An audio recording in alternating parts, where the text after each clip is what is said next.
तो अब सवाल है, स्कोर बढ़ेगा कैसे? ना और बुक से, ना और मॉक से, ना और आवर से। एक सवाल पूछूं, कितने मॉक दे चुके हो? 5, 10 या 20? और स्कोर वहीं का वहीं है, कभी 103, कभी 106, कभी 101। और हर मॉक के बाद आप सिर्फ एक ही बात सोचते हो, मैं इतनी मेहनत कर रहा हूँ फिर भी स्कोर बढ़ क्यों नहीं रहा? और सोचते हो कि चलो शायद अगले मॉक में बेटर स्कोर हो, लेकिन अगले मॉक में भी वही। अगर तुम्हारे दिमाग में भी ये सवाल चल रहा है तो ये वीडियो आपके लिए है। लेकिन असली प्रॉब्लम स्कोर नहीं है, असली प्रॉब्लम है कि आप हर मॉक के बाद क्या करते हो। और क्वेश्चन की प्रैक्टिस और पीवाईक्यूज और टेस्ट। लेकिन एक चीज़ बहुत कम लोग करते हैं, और वो है अपनी गलतियों को समझना। और कुछ लोग तो ऐसे भी हैं जो अपनी गलती कभी ढूंढ ही नहीं पाते और अपने अलावा सबको ब्लेम करते रहते हैं। आप स्कोर बढ़ाने की पूरी कोशिश कर रहे हो, जबकि स्कोर क्यों नहीं बढ़ रहा है उस पॉइंट को देख ही नहीं पाते। और यहीं से शुरू होती है सबसे बड़ी गलती। और सबसे ज़्यादा दर्द स्कोर कम आने का नहीं होता, सबसे ज़्यादा दर्द तब होता है जब आपको पता होता है कि मैंने इसके लिए इतनी मेहनत की थी और फिर भी रिजल्ट नहीं बदला। और धीरे धीरे कॉन्फिडेंस टूटना शुरू हो जाता है। फिर लगता है कि शायद मेरी बेसिक वीक है, या अपना कोर्स या बुक चेंज करना पड़ेगा। कहीं ऐसा तो नहीं कि मैंने टीचर का सिलेक्शन ही सही नहीं किया। और वहीं से शुरू हो जाता है साइकिल में घूमते रहने का गेम, जो सालों में बदल जाता है। लेकिन सच कुछ और है, आपकी मेहनत कम नहीं है, आपका डायरेक्शन गलत है। एसएससी की प्रिपरेशन की दुनिया में एक बात सबसे ज़्यादा बोली जाती है, बस और क्वेश्चन सॉल्व करो और प्रैक्टिस करो, स्कोर अपने आप बढ़ जाएगा। और शायद इसी वजह से आप हर मॉक के बाद फिर से क्वेश्चन सॉल्व करना शुरू कर देते हो। लेकिन एक सवाल पूछता हूँ कि अगर सिर्फ ज़्यादा क्वेश्चन सॉल्व करने से सिलेक्शन होता तो कोचिंग में सबसे ज़्यादा क्वेश्चन सॉल्व करने वाले ही टॉपर होते। रियलिटी ऐसी नहीं है। रियल गेम को समझो, जिसे हम एक एग्जांपल से समझते हैं। दो स्टूडेंट को इमेजिन करो। पहला स्टूडेंट रोज नए क्वेश्चन सॉल्व करता है, हर दिन हर वीक बस मॉक टेस्ट और मॉक टेस्ट। दूसरा स्टूडेंट हर मॉक के बाद रुकता है और सिर्फ एक सवाल पूछता है, मैं बार बार कहाँ गलत हो रहा हूँ? आपको क्या लगता है 3 महीने बाद पहले स्टूडेंट के पास क्वेश्चंस का कलेक्शन नहीं होगा, लेकिन दूसरे स्टूडेंट के पास इम्प्रूवमेंट का सिस्टम होगा? और इसी डिफरेंस को समझना सिलेक्शन की शुरुआत है। तो आज के बाद हमेशा याद रखना, एवरेज स्टूडेंट्स क्वेश्चंस ढूंढता है, टॉपर्स अपनी वीकनेस ढूंढता है। अगर एवरेज स्टूडेंट स्कोर देखकर खुश या दुखी हो जाता है, टॉपर स्कोर देख करके क्यूरियस हो जाता है, मेरे मार्क्स गए कहाँ? ये एक छोटा सा माइंडसेट है, तुम्हारी पूरी प्रिपरेशन बदल सकती है। तो ठीक है, अब हम मान लेते हैं कि सिर्फ प्रैक्टिस काफ़ी नहीं होती है, लेकिन असली सवाल ये है कि क्या आप भी वही गलती कर रहे हो जो लाखों एस्पिरेंट्स करते हैं? तो चलो सच का सामना करते हैं। एक काम करो, अपने लास्ट मॉक टेस्ट को याद करो। मॉक खत्म हुआ, सबसे पहले तुमने क्या देखा? स्कोर। फिर अगर स्कोर अच्छा आया तो खुश हो गए, अगर कम आया तो दुखी हो गए, और उसके बाद क्या? लैपटॉप बंद किए या फिर अगला मॉक दिए? सच बताना, क्या ऐसा ही होता है ना? और यहीं से इम्प्रूवमेंट रुक जाती है। तो अब देखते हैं कि वो 5 बिगेस्ट मिस्टेक क्या है। क्या तुम भी ये गलतियां करते हो? पहला, स्कोर देख करके खुद को जज करना। और दूसरा, रॉन्ग क्वेश्चंस लिखना ही नहीं। तीसरा, एक ही मिस्टेक बार बार रिपीट करना। और चौथी, जिस क्वेश्चंस में ज़्यादा टाइम लगा उसके बेटर मेथड कभी ना देखना।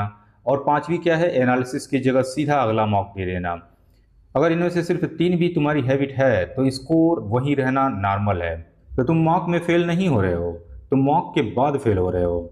लेकिन एक गलती सबसे डेंजरस है, और वो गलती पता है क्या है? रिपीट मिस्टेक्स को नॉर्मल मान लेना। एक बार गलती हुई ठीक है, 2 बार गलती हुई वार्निंग है, तीसरी बार गलती हुई तो प्रॉब्लम क्वेश्चन में नहीं आपके सिस्टम में है। जब तक आप अपनी रिपीटेड मिस्टेक को आइडेंटिफाई नहीं करोगे तब तक स्कोर इंप्रूव होना मुश्किल है। और अच्छी बात यह है कि इस लूप को तोड़ना मुश्किल नहीं है, बस एक सिस्टम चाहिए, और वही सिस्टम अब मैं तुम्हें दिखाने वाला हूँ। तो अब सवाल है, स्कोर बढ़ेगा कैसे? ना और बुक से, ना और मॉक से, ना और आवर से। स्कोर बढ़ेगा एक सिंपल साइकिल से, जिसमें मॉक है, उसका एनालिसिस है और उसे इम्प्रूव करना है, और फिर दोबारा मॉक। और इन 3 में से किसी एक को भी आपने कम इंपॉर्टेंस दिया तो फिर वही स्कोर आ जाएगा। अब इन 3 स्टेप्स को समझते हैं। तो एक काम करो, वीडियो को पॉज करो और अपना लास्ट मॉक टेस्ट को ओपन करो। अगर उसका एनालिसिस किए हो तो उसे भी ओपन करो। और अब वीडियो को शुरू करो और देखो। Step 1, analysis. सिर्फ रॉन्ग क्वेश्चंस मत देखो, उन्हें कैटेगरी में डिवाइड करो, कैलकुलेशन मिस्टेक, केयरलेस, कॉन्सेप्ट या फिर गेस किए हुए क्वेश्चंस। क्योंकि जिस प्रॉब्लम का नाम नहीं होता उसका सलूशन भी नहीं होता। और यही सबसे बड़ी गलती होती है। स्टूडेंट सोचते हैं कि सब कुछ एक साथ इंप्रूव करूंगा। नहीं, एक मॉक के बाद सिर्फ एक वीकनेस पे अटैक करो। अगर कैलकुलेशन सबसे बड़ी प्रॉब्लम है, अगले 5 से 7 दिनों तक सिर्फ और सिर्फ कैलकुलेशन पे काम करो। अगर केयरलेस मिस्टेक ज़्यादा है तो सिर्फ केयरलेस मिस्टेक पे काम करो और 1 मॉक, 1 टारगेट, 1 इम्प्रूवमेंट पे फोकस करो। तो यहाँ पे हमने थ्योरी समझा, लेकिन रियल मॉक में कैसे देखना है उसको चलो एक एक्चुअल एग्जाम्पल से समझते हैं। अब मान लो कि यहाँ मेरा मॉक रिपोर्ट है, स्कोर है 108, 33 क्वेश्चंस गलत हुए हैं। तो अब यहाँ पे एक एवरेज स्टूडेंट क्या करेगा, स्कोर बहुत कम है और बात खत्म। लेकिन आप क्या करोगे, यहीं से अपनी प्रिपरेशन स्टार्ट करोगे। अब देखते हैं कि ये 33 क्वेश्चंस असल में क्या कह रहे हैं। तो ये 33 क्वेश्चन जो गलत आंसर जिनके हुए हैं, लेकिन 33 अलग प्रॉब्लम नहीं है। जब मैंने एनालिसिस किया तो पता चला कि 12 गलतियां सिर्फ कैलकुलेशन की थी। यानी मेरी सबसे बड़ी प्रॉब्लम मैथ की नहीं, कैलकुलेशन की थी। और ये डिफरेंस समझना ही एनालिसिस है। तो आप भी अपने जो मॉक का एनालिसिस करेंगे उसको इसी तरह से आइडेंटिफाई करेंगे, और ये डिफरेंस समझना ही एनालिसिस है।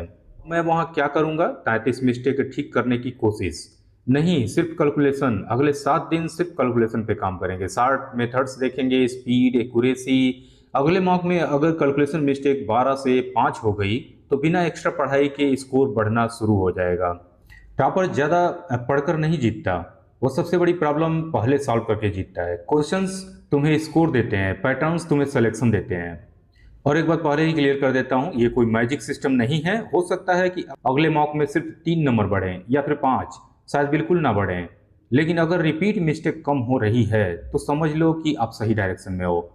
और यही डिफरेंस है, जहां पहले आप हर मॉक के बाद सिर्फ स्कोर देखते थे कि बस इस बार कितना गया, और अब आप क्या करोगे, हर मॉक के बाद सिर्फ एक सवाल पूछोगे, इस मॉक ने मुझे क्या सिखाया। और जिस दिन से ये सवाल अपने आप आने लगे उस दिन से आपकी प्रिपरेशन बदलकर सही डायरेक्शन में आ जाएगी। और फिर आता है वो दिन जिसमें मॉक का स्कोर भी कम आया था, लेकिन इस बार आप उदास नहीं हुए। अपने नोटबुक खोली, पैटर्न देखा और एक वीकनेस आइडेंटिफाई की, और नोटबुक बंद करते वक्त आपको पता था कि इस मॉक ने मुझे हराया नहीं है, इस मॉक ने मुझे इम्प्रूव किया है। और वही आपका पहला ब्रेक थ्रो होगा। और अब सिस्टम आपके पास है। सवाल ये नहीं है कि स्कोर बढ़ेगा या नहीं, सवाल ये है कि क्या आप अगले 21 दिन तक इस सिस्टम पर टिक पाओगे। और बस सभी वीडियो की तरह इस वीडियो को भी देख करके आपने एक्शन नहीं लिया, ये भी एक इन्फॉर्मेशन बनकर रह जाएगी। तो आप सिर्फ वीडियो देख करके मत चले जाना। मैंने आपको एक चैलेंज दिया है 21 दिन का। अगले 21 दिन में हर मॉक के बाद सिर्फ 20 मिनट एनालिसिस, बस no extra mock, no extra books, सिर्फ एनालिसिस।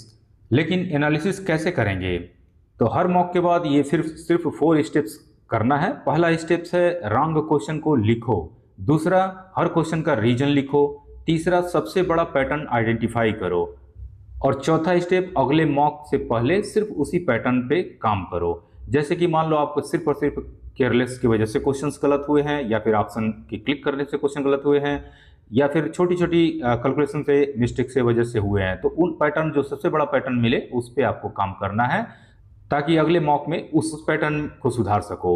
और यही आपका इम्प्रूवमेंट सिस्टम है। और अगर आपने ये 21 दिन कर गए तो एक बात हमेशा याद रखना, मार्क्स को चेस मत करो, मिस्टेक्स को एलिमिनेट करो। मार्क्स खुद आपके पास आ जाएंगे। सिलेक्शन एक दिन में नहीं होता, वो हर मॉक के बाद लिए गए छोटे छोटे डिसीजंस से होता है। और आज से आप सिर्फ एसएससी एस्पिरेंट्स नहीं हो, आप इम्प्रूवमेंट बिल्डर हो। आपका काम स्कोर देखना नहीं, हर मॉक के बाद खुद को बेटर बनाना है। तो आज एक प्रॉमिस करो, अगले मॉक के बाद रिजल्ट से पहले एनालिसिस करूंगा, स्कोर से पहले पैटर्न देखूंगा, और फ्रस्ट्रेशन से पहले इम्प्रूवमेंट चूज करूंगा। और याद रखना, क्वेश्चन से तुम्हें प्रैक्टिस देते हैं, मिस्टेक से तुम्हें सिलेक्शन देते हैं। अगर आपने आज से हर मॉक के बाद सिर्फ एक वीकनेस इंप्रूवमेंट कर दी तो 6 महीने बाद तुम्हारा स्कोर ही नहीं, तुम्हारी सोच भी बदल चुकी होगी। और कमेंट में स्कोर मत लिखना, लिखो इस मॉक में मैंने अपने बारे में क्या सीखा। मैं हर कमेंट पढ़ूंगा और पर्सनली रिप्लाई करूंगा। और अगली वीडियो जो गलती आपने आइडेंटिफाई कर ली है, अगर उसका रिवीजन नहीं किए तो फिर वो रिपीट होती रहेगी। तो चैनल को सब्सक्राइब जरूर करना। नेक्स्ट वीडियो रिवीजन पे मिलने वाली है। मिलते हैं अगले वीडियो में। So thank you.